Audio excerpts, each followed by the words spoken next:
Hello everyone, welcome to my YouTube channel. Today we are going to discuss chapter number 9 of 10th class, application of trigonometry. ये जो trigonometry है chapter 8 उसका एक application है, यानी कि चैप्टर नंबर 8 का जो कॉन्सेप्ट है उसे मुझे डेली लाइफ में कहाँ यूज़ करने को मिलेगा. That is the chapter is called application of trigonometry. Chapter number 8 के अकॉर्डिंग इसमें 2 या 3 चीज़ इंक्लूडिंग हैं. With the help of trigonometric ratio in tabular form जो आपको चैप्टर नंबर 8 में डिस्कस की गई है, उन्हीं की हेल्प से एप्लीकेशन ऑफ ट्रिग्नोमेट्री आज आगे बढ़ाएंगे. इसमें 2 चीज़ होती हैं. एक angle of elevation. Angle of elevation क्या होता है? एंगल ऑफ एलिवेशन का मतलब होता है कोई ऑब्जर्वर है, जैसे एक टॉवर है, यहाँ पर टॉवर है और ये पैदल कोई ऑब्जर्वर है यहाँ पर. यहाँ से कोई ऑब्जर्वर आपको यहाँ दिखेगा. एक ऑब्जर्वर कहाँ है? यहाँ दिखेगा. यानी कि जब ये नीचे वाला ऑब्जर्वर इस ऊपर वाले को देखेगा, ये लाइन ऑफ साइट, इसे क्या बोलते हैं? Line of site. जब नीचे वाला ऊपर को देखेगा तो जो ये एंगल बनेगा, ये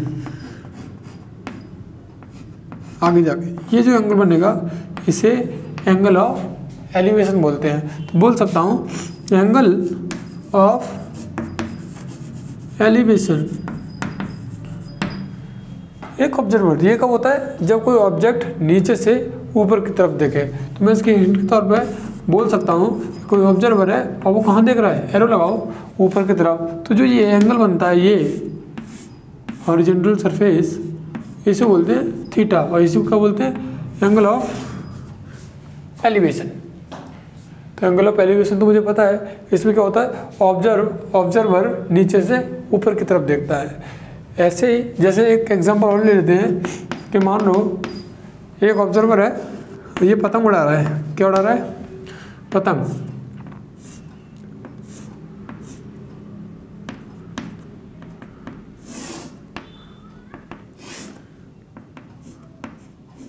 इस ऑब्जर्वर ने क्या किया? एक पतंग उड़ा रहा है. तो ये ऑब्जर्वर अब पतंग को देख रहा है. तो ये क्या है? Line of site. ये तो सबको पता होता है, जिस डायरेक्शन में देखा जाता है उसे लाइन ऑफ साइट बोलते हैं.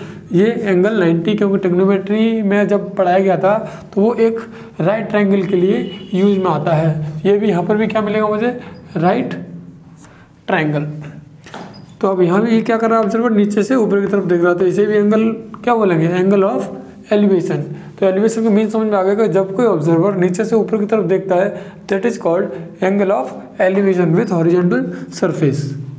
एक वर्ड आता है दूसरा, एंगल ऑफ डिप्रेशन. डिप्रेशन क्या होता है? एंगल ऑफ डिप्रेशन क्या होता है? एंगल ऑफ डिप्रेशन में क्या होता है? जस्ट अपोजिट टू दैट, कोई ऑब्जर्वर ऊपर से नीचे की तरफ देख रहा है. जैसे समझो एक लाइट हाउस है, मैं लिख देता हूँ, ये लाइट हाउस है. यहाँ पर लाइट लगी है. यहाँ एक ऑब्जर्वर है, वो क्या देख रहा है? नीचे किसी ऑब्जर्वर को देख रहा है हॉरिजॉन्टल सरफेस पे. या मूविंग कार हो सकती है, मूविंग कोई भी मैन हो सकता है, एटसेट्रा. ये क्या है? ऑब्जर्वर जब यहाँ है, उसने क्या देखा है? एक ऑब्जर्वर यहाँ इसको देखा है. तो ये जो एंगल बनेगा विथ इसके रेस्पेक्ट में एक हॉरिजॉन्टल सरफेस बनाऊंगा मैं, दैट इज कॉल्ड, ये भी एंगल है. अब इसको मैं एंगल क्या बोलूँगा? Angle of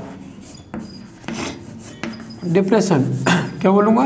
angle of depression. Simple. तो एंगल ऑफ एलिवेशन का क्या है? उल्टा. एंगल ऑफ एलिवेशन में क्या होता है? मतलब कोई भी ऑब्जर्वर नीचे से ऊपर की ओर देखता है, और डिप्रेशन में क्या होता है? कोई भी ऑब्जर्वर ऊपर से नीचे की ओर देखता है. तो जो एंगल बनता है that is called angle of depression. इसमें क्या बोलेंगे? कोई ऑब्जर्वर है और वो क्या करता है? नीचे की ओर देखता है. क्या करता है? नीचे की तरफ देखता है. तो जो ये एंगल है उसे एंगल ऑफ क्या बोलते हैं, एंगल ऑफ डिप्रेशन बोलते हैं। क्लियर। तो ये दो ही कंसेप्ट है इसमें ओवरऑल। बाकी आप ट्रिग्नोमेट्री की टेबुलर फॉर्म जानते हैं। कल या लास्ट क्लास में जो रेशियो पढ़ाए थे साइड्स एंड एंगल के बीच में, that is usable in the form of application of trigonometry. तो ये दो कंसेप्ट हैं। अगर चैप्टर नंबर 8 आपने कंप्लीट किया हुआ है, उसके बाद ये 9 चैप्टर में एप्लीकेशन के तौर पर दो टर्म हैं जिन्हें जानना बहुत ज़रूरी है। इसके बाद हम कुछ न्यूमेरिकल्स के साथ इस कंसेप्ट को और क्लियर करेंगे, जो हम आगे देखेंगे। Now we please note down it.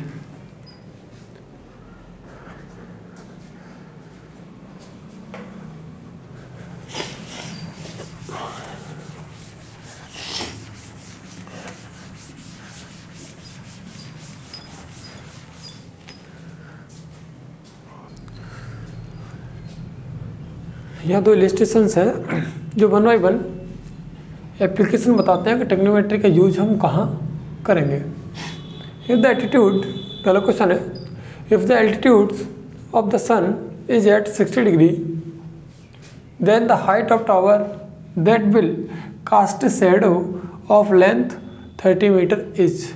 तो मुझे बताना है हाइट क्या है टावर की। जब एक डायग्राम बना के समझते हैं, सॉल्यूशन यहाँ से स्टार्ट। ये क्या है, एक टावर है, यहाँ पर एक सन है।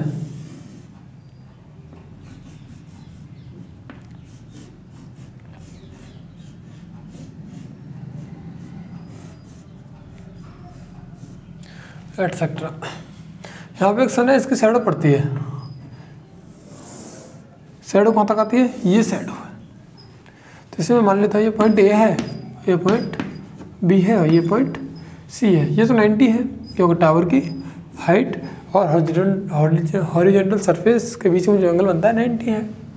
अब यहाँ से जो ये एंगल है, इसका जो एल्टीट्यूड है वो कितना है, 60 डिग्री का।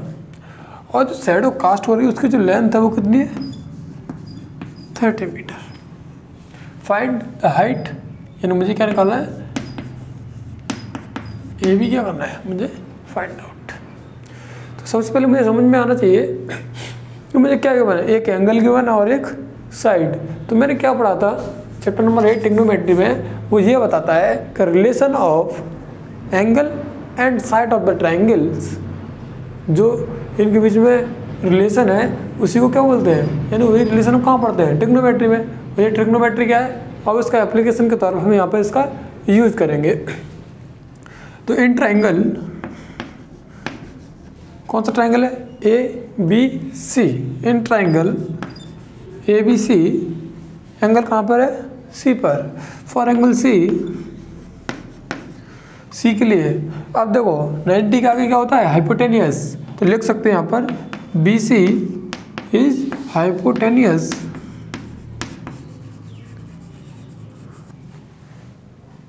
एंगल के आगे क्या होता है, perpendicular. A B is perpendicular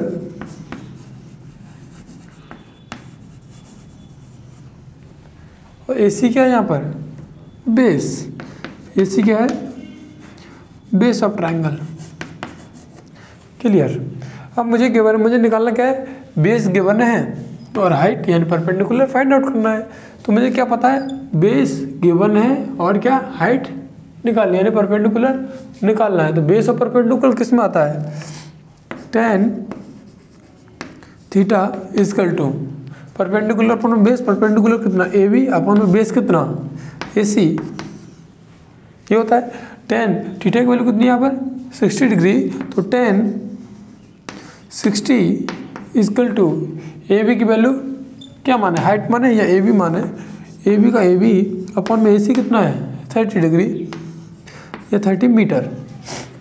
tan 60 की वैल्यू कितनी होती है, √3 equal to A B upon में 30। ना भी क्रॉस मल्टीप्लाई कितना हो जाएगा, ए बी की जो वैल्यू मुझे यहाँ से मिलेगी वो कितनी है, 30√3 मीटर, या फिर √3 की वैल्यू 1.73 मल्टीप्लाई करने के बाद जो हाइट आएगी that is the height of the tower. तो मैं यहाँ बोल सकता हूँ the height of tower is कितना 30√3 मीटर। तो अभी तक मैंने इसमें क्या देखा, मुझे क्या है, एक एंगल दिया जाएगा, एक साइड दी जाएगी, और मैं वही साइड जो फाइंड आउट करनी है उस साइड के रिलेशन में और जो गिवन है उसके रिलेशन में देखूंगा कि कौन सा एंगल शो ऑफ हो रहा है, उसी के अकॉर्डिंग मैं कैलकुलेशन करके सॉल्व करूंगा। ना क्वेश्चन नंबर 2, ये डेली लाइफ का ही है। जैसे the string of kite is 100 metre long. एक कोई ऑब्जर्वर है जो पतंग को उड़ा रहा है और जो उसका धागा है वो 100 मीटर लॉन्ग है, and it make an angle of 60 degree. जिस एंगल से वो उड़ा रहा है वो हॉरिजेंटल सरफेस के रेस्पेक्ट में एंगल कितना बनाता है 60 degree with the horizontal surface, find the height of the kite. तो उसकी जो परपेंडिकुलर हाइट है हॉरिजेंटल सरफेस से वो कितनी है, यानी कि in the case is same. यहाँ भी हाइट निकालनी थी, वहाँ भी क्या करना है, हाइट निकालनी है। Assume that there is a no slack in the string, और स्ट्रिंग क्या है, एकदम बिल्कुल सीधी है, कोई स्लैक नहीं है उसमें। यहाँ पर अब इसका डायग्राम बनाएंगे। Now we get then solve it. Simple, ये काइट है, सपोज करते हैं ये हाइट पे उड़ रही होगी, this is the perpendicular height, और जो ऑब्जर्वर है वो यहाँ खड़ा है, यहाँ से उड़ा रहा है।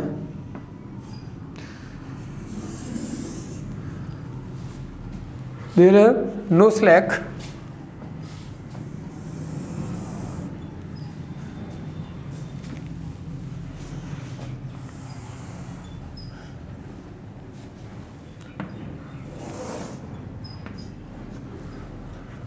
चलिए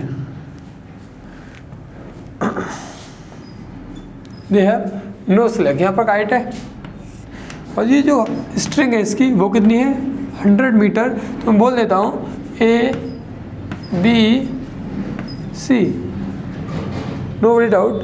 अब यहाँ पर मुझे पता है A और C की वैल्यू कितनी है 100 मीटर लॉन्ग है, और जो ये एंगल बनाता है now we get 60 degree. Find the perpendicular height of the kite, इसको मैं क्या मान लूँ, हाइट ऑफ काइट h। तो बोल सकता हूँ यहाँ पे ये क्या है, हाइट ऑफ काइट। चलिए ये height of kite, this is the, अब देखो ये 90 है, इसके सामने क्या है, that is the hypotenuse, angle के सामने क्या है, दैट इज द परपेंडिकुलर, और last the option is base. बोल सकता हूँ in triangle ABC for angle C के लिए मैं निकालूंगा, तो C के लिए पता लग गया, AB परपेंडिकुलर है लिख रखा है, BC बेस है, और AC क्या है, that is the hypotenuse, have no doubt. अब मुझे क्या निकालना है यहाँ पर, निकालना क्या है, गिवन तो क्या है हाइपोटेनियस, और निकालना क्या है परपेंडिकुलर, यानी कि P और H। ये ट्रिग्नोमेट्रिक रेशियो के किस टर्म में आते हैं, P और H। तो किस में आते हैं, sine theta equal to P upon में H। P क्या है यहाँ पर, A से लेकर B, H क्या है, AC को H बोल सकते हैं। यहाँ देखो आगे, अब मुझे यहाँ पर क्या गिवन है, तो P की जगह पर लिख सकते हैं AB अपॉन में AC। चलिए साइन थीटा की वैल्यू कितनी है 60 डिग्री, ना P यानी कि परपेंडिकुलर मुझे फाइंड आउट करना है, H कितना है यहाँ पर, H कितना है 100, H कितना है 100, तो √3 60 की वैल्यू आपको याद होनी चाहिए, √3/2 इक्वल टू P अपॉन में 100। 2 से 100 को 50 टाइम कैंसिल आउट। अब आगे सॉल्व करेंगे इधर, क्या मिलेगा मुझे, इधर तो बचा √3 इक्वल टू P अपॉन में 50, नीचे 1 क्रॉस मल्टीप्लाई, तो P की वैल्यू मुझे क्या मिलेगी यहाँ से, P, और P क्या है AB, और AB क्या है हाइट ऑफ द काइट। तो बोल सकता हूँ height of kite is 50√3 metre. तो कुछ ऐसे इलस्ट्रेशंस हैं जो बार बार, ये हमने 2 इलस्ट्रेशन किसके किए, एंगल ऑफ एलिवेशन के तौर पे। अब हम 2 सवाल ऐसे करेंगे जो एंगल ऑफ डिप्रेशन के लिए होंगे। जिससे कि दूसरा वाला कंसेप्ट भी क्या हो जाए, क्लियर। तो मुझे इसमें दो चीज़ समझ में आई। मुझे क्या सबसे पहले पता करना है कि क्या गिवन है और क्या फाइंड आउट करना है, तो क्या एंगल है। तो कुछ इस टाइप के सवाल फाइंड आउट करने हैं। Now you please note it. Next दो इलस्ट्रेशन और है, one by one. Different type of conditions are applied in the height of, यहाँ एप्लीकेशन ऑफ ट्रिग्नोमेट्री में यूज करेंगे। सब सवाल अपने अपने टाइम में डिफरेंट है, कंसेप्ट एक ही है। अब देखते हैं question number 3। The top of two poles of height 20 metres and 14 metres are connected by a wire, और दोनों का जो टॉप है वो वायर से कनेक्टेड है।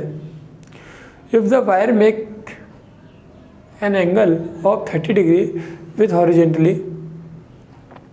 Then the length of wire is, तो वायर की लेंथ क्या होगी, सिंपल। यहाँ पहले देखो दो पोल हैं, तो मुझे पहले दो पोल बनाने चाहिए, सिंपल बिल्कुल एकदम स्ट्रेट। एक पोल यहाँ पर है आपको,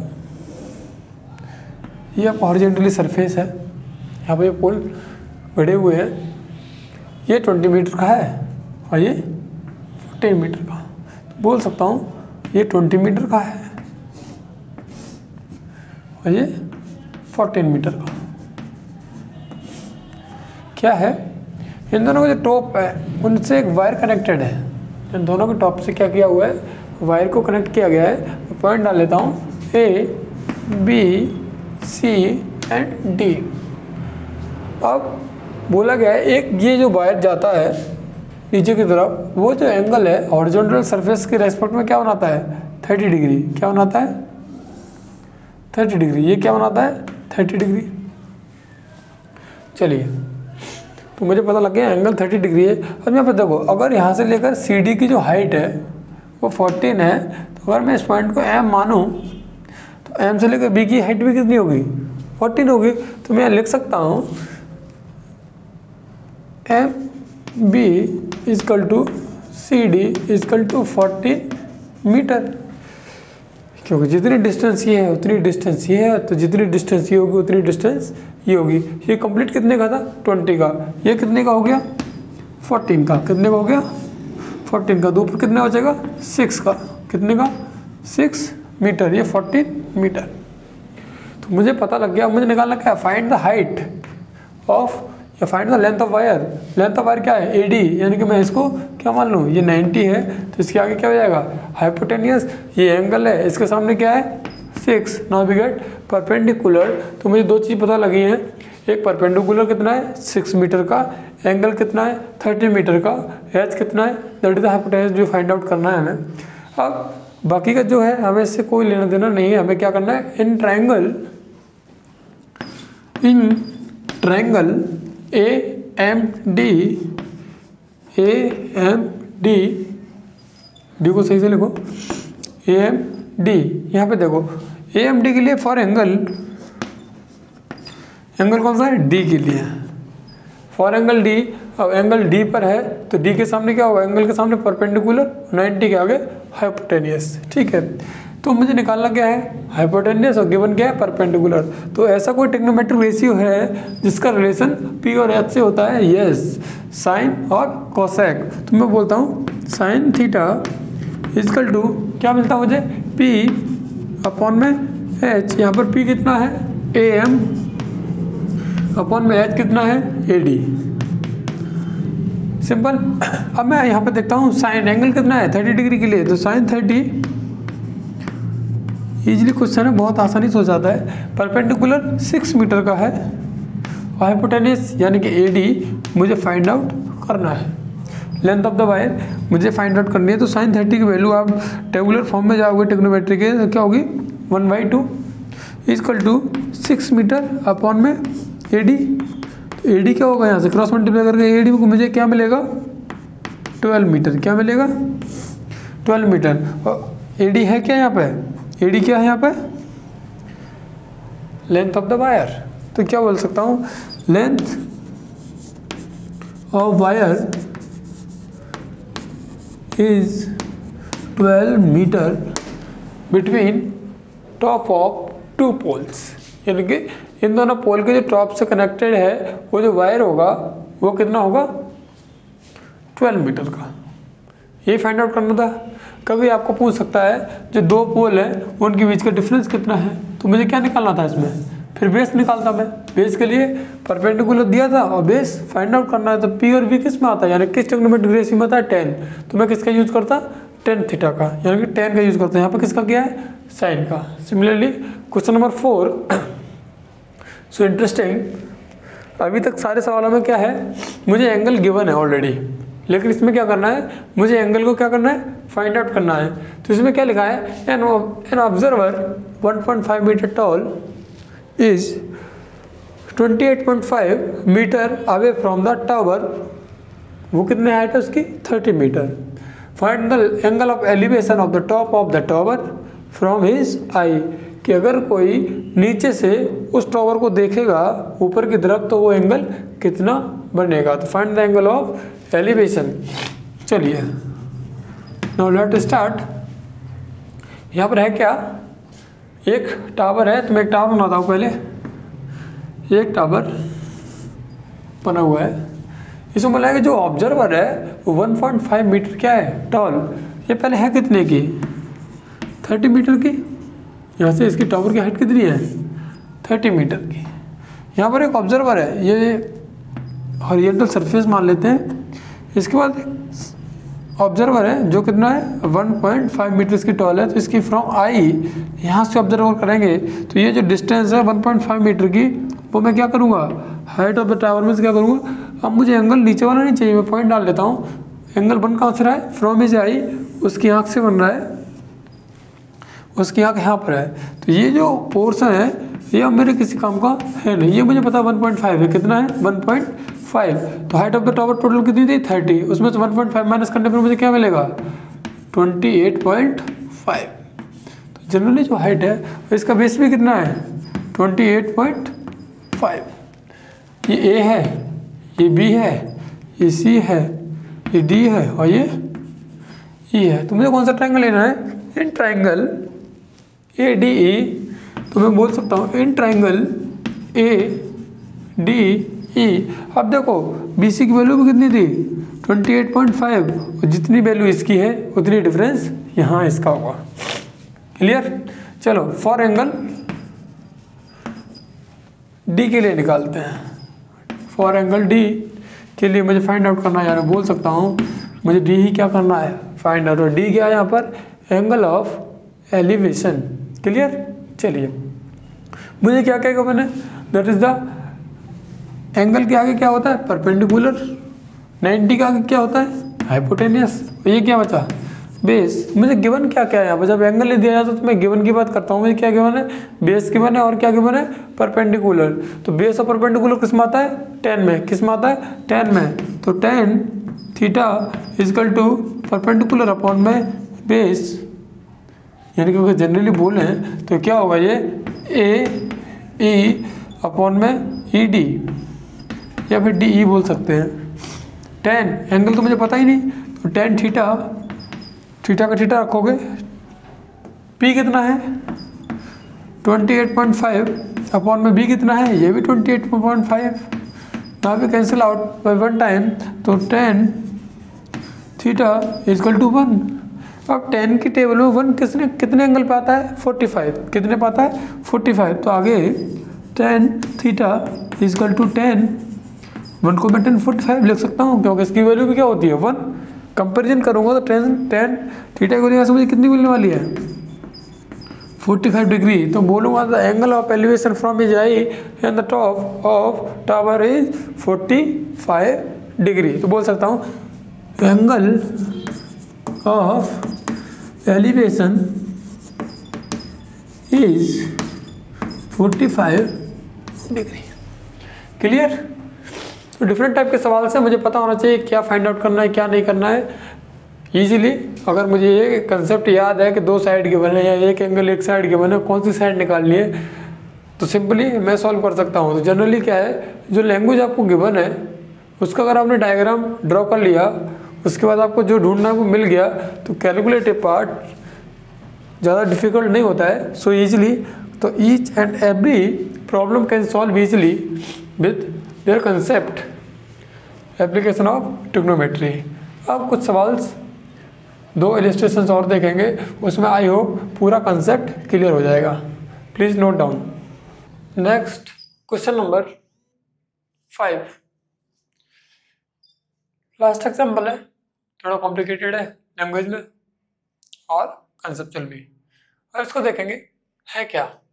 पहले तो मुझे इसका क्या करना है, इसको पढ़ के एक डायग्राम ड्रॉ करना है जिसकी वजह से मैं समझ पाऊँ कि सवाल क्या कहना चाह रहा है। There are 2 temples, one on each bank of river, यानी कि 2 मंदिर हैं, बीच में नदी है, एक किनारे पर एक टेम्पल है, दूसरे किनारे पर दूसरा टेम्पल है, just opposite to each other, और एक दूसरे के सामने। One temple is 50 metre high from the top of his temple. ठीक है, एक तरफ का जो टेम्पल है वो 50 मीटर उसकी हाइट है। अगर मैं उसको टॉप से एंगल ऑफ डिप्रेशन यानी टॉप पे चढ़ के ऊपर से मैं दूसरी तरफ के एंगल को देखूँ, एक बार उसके टॉप को एक बार उसके बॉटम को, तो मुझे जो एंगल मिलते हैं वो 30 degree and 60 degree respectively. Find the width of the river, कि नदी की चौड़ाई कितनी है, and height of the other temple, और दूसरे जो टेम्पल है उसकी हाइट है कितनी। चलिए now we can solve it easily. Hint, जो भी न्यूमेरिकल जो भी क्वेश्चंस दिए हैं उसके रिगार्डिंग मैं एक डायग्राम ड्रॉ करूंगा जिसकी वजह मुझे समझ में आए। Let we see, this is the width of river BC मान लेता हूँ। This is the width of river BC. एक टेम्पल यहाँ पर खड़ा हुआ है और एक टेम्पल यहाँ पर खड़ा हुआ है। ये जो टेम्पल आपको गिवन है ये कितने का है, इसकी हाइट कितनी है 50 मीटर। तो ऑब्जर्वर कहाँ है, इसके टॉप पर। अब ये ऑब्जर्वर एक बार इस मंदिर को टॉप को देखता है। जब इस मंदिर को टॉप को देखेगा तो एंगल ऑफ डिप्रेशन समझ में आ गया। डिप्रेशन पहला क्वेश्चन है इसका, ये कितना है मुझे गिवन है 30 डिग्री। और जैसे ही मैं अब इसको देखूँ नीचे बॉटम पर, तो जो एंगल ऑफ डिप्रेशन है ये कितना हो जाता है 60 डिग्री। तो मुझे फाइंड हाइट, इसे मैं ए बोल देता हूँ या डी बोल देता हूँ, इसको ए बोल देता हूँ। तो मुझे क्या निकालना है C D. C D is the height of other temple and B C is the width of river, this is the X metre मान लेता हूँ। तो लेट, अब सवाल सॉल्व करना है इसके रिगार्डिंग। जितना ये इसकी विड्थ है उसी के हिसाब से अगर मैं यहाँ पर एक एंगल ड्रॉ करूँ इसका बेस, तो मुझे मिलेगा अल्टरनेट एंगल के हिसाब से कितना हो जाएगा 30 डिग्री। इसका अल्टरनेट क्या होता है ये, तो ये मुझे क्या मिलेगा 60 डिग्री। चलिए अब मेरे पास 2 ट्राइंगल है, इस ट्राइंगल को क्या मालूम है एम मान लेता हूँ। तो मेरे पास 2 ट्राइंगल है A D M, A C B, 2 angle है और ये क्या है 90 का, तो ये भी क्या है एक 90 डिग्री का। चलिए अब मैं दोनों एक सिंपली छोटा छोटा करके लिख लेता हूँ। यहाँ पर जो सी डी माना है मैंने वो क्या है height of the other temple, यानी कि हाइट ऑफ टेम्पल गिवन है कितना, मैंने क्या लेट किया है h metre. Clear. And width of river कितना है, विड्थ ऑफ रिवर कितना है x मीटर। हाइट किस h मीटर किसको माना है c और d को, और x मीटर किसको माना है b और c को। ये मुझे 2 फाइंड आउट करने हैं। तो मैं लेता हूँ इन ट्रायंगल, पहला केस है इन ट्रायंगल, ऊपर वाले ले लेते हैं AMD ADM AMD for angle D। इसके लिए क्या करेंगे फॉर एंगल D के लिए करूंगा। मुझे यहाँ पे गिवन क्या है, मुझे यहाँ पर गिवन क्या है, ये x है तो ये भी मेरे लिए क्या होगी यहाँ से यहाँ तक भी क्या हो जाएगा x। और मुझे निकालना क्या है, क्या निकालना है, एक तो विड्थ निकालनी है x ही निकालना है, दूसरा हाइट। अब यहाँ देखो ये हाइट कितनी है h, यहाँ से लेकर यहाँ तक की हाइट कितनी हो जाएगी h, तो ऊपर कितना बचेगा 50 माइनस h। क्लियर। तो मैं पहले ट्रायंगल में लेता हूँ जिसमें मुझे हाइट दी है 50 माइनस h और बेस दिया है x मीटर। तो इसके लिए आपसे परपेंडिकुलर और बेस अगर मुझे गिवन है तो मैं कौन सा एंगल का यूज करूंगा, कौन सा ट्रिग्नोमेट्रिक रेशियो को, tan थीटा का। tan थीटा क्या होता है p अपॉन में b, यहाँ पर p कितना है am अपॉन में md या dm बोल सकते हैं, यानी कि परपेंडिकुलर अपॉन में बेस। तो tan थीटा एंगल कितना है 30 degree, tan 30 degree equal to 50 minus h upon में x। यानी यहाँ पर दो वेरिएबल हैं, एक h का वेरिएबल और एक x का वेरिएबल है। तो यहाँ से मैं एक इक्वेशन बना के सॉल्व करूंगा। कितना है tan 30 की वैल्यू कितनी होती है 1 अपॉन में √3। आप प्रॉपर टेबल का यूज कर सकते हैं। 50 माइनस h अपॉन में x, तो मुझे यहाँ से x की वैल्यू क्या मिलेगी 50√3 माइनस √3h। यहाँ से मैं इक्वेशन नंबर 1 ड्रॉ करता हूँ, यानी कि ये मेरे पास एक x का और h का एक क्या निकला रिलेशन। अब मैं क्या करता हूँ, now we get another triangles. कौन सा ट्रायंगल है A B C। In triangle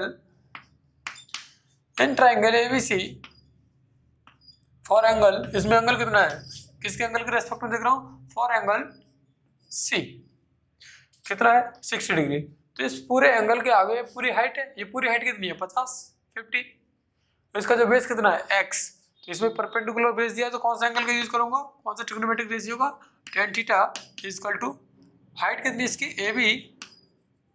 पूरे इस ट्रायंगल के लिए मेरे लिए क्या हाइट है यहाँ पे, ये हाइट है पूरी, ये कितनी गिवन है ऑलरेडी गिवन है 50 अपॉन में BC, यानी बोल सकता हूँ P अपॉन में B। यहाँ पर क्या करूँगा tan थीटा की वैल्यू कितनी है 60 डिग्री इक्वल टू AB की वैल्यू कितनी है 50 अपॉन में x।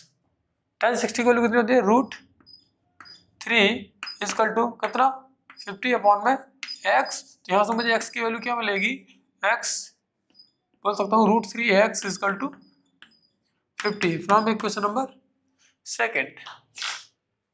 तो एक इक्वेशन मुझे यहाँ मिली और एक इक्वेशन मुझे यहाँ मिली। यहाँ मुझे x की वैल्यू है ड्रॉ कर ही लेता हूँ, x की वैल्यू कितनी है 50 अपॉन में √3, रेशनलाइज कर सकते हैं √3 अपॉन में √3, नाउ वी गेट सॉल्व। तो 50 √3 अपॉन में 3, this is the value of x। x की वैल्यू आपको यहाँ पे मिल गई है, कितनी है 50 √3 अपॉन में 3। इसको सिंप्लीफाई करोगे तो और सोल्व हो जाएगा। यहाँ से मुझे किसकी वैल्यू निकालनी है, सिर्फ और सिर्फ h की, क्या निकालनी है h की वैल्यू, फाइंड द हाइट। तो ये क्या है width of the river, river की विड्थ है, मुझे यहाँ पर क्या निकालना है हाइट। मैं ये क्वेश्चन लिखता हूँ पहली वाली, x equal to 50 √3 minus √3h। यहाँ से मैं देखूँ तो मुझे x की वैल्यू क्या मिली है, अगर मैं यहाँ से देखूँ तो मुझे x की वैल्यू कितनी गिवन है यहाँ पर 50 अपॉन में √3, 50 √3 अपॉन में 3। ये वाली वैल्यू इधर लेके आऊंगा तो 50 √3 इक्वल टू माइनस √3h। अब इस पूरे इक्वेशन में मुझे सिर्फ क्या मिल रहा है h, यही वैल्यू मुझे फाइंड आउट करनी है। Now get solve easily. सबसे पहले मैं क्या करूँगा, इसका एलसीएम सॉल्व करूंगा। तो एलसीएम सॉल्व करने के बाद मुझे कितना मिलेगा 50 √3 में कॉमन ले लेता हूँ, तो 50 √3 मैं जैसे मैं कॉमन लूंगा मुझे यहाँ क्या मिलेगा 1/3 minus 1 equal to minus √3h। √3 से √3 क्या हो गया कैंसिल आउट, तो यहाँ से 50 1/3 में से 1 जाएगा तो क्या बचेगा माइनस का 2/3 इक्वल टू में माइनस का h, माइनस से माइनस कैंसिल आउट, कितना हो जाएगा 5 to 100 50 to 100 अपॉन में 3। This is the value of,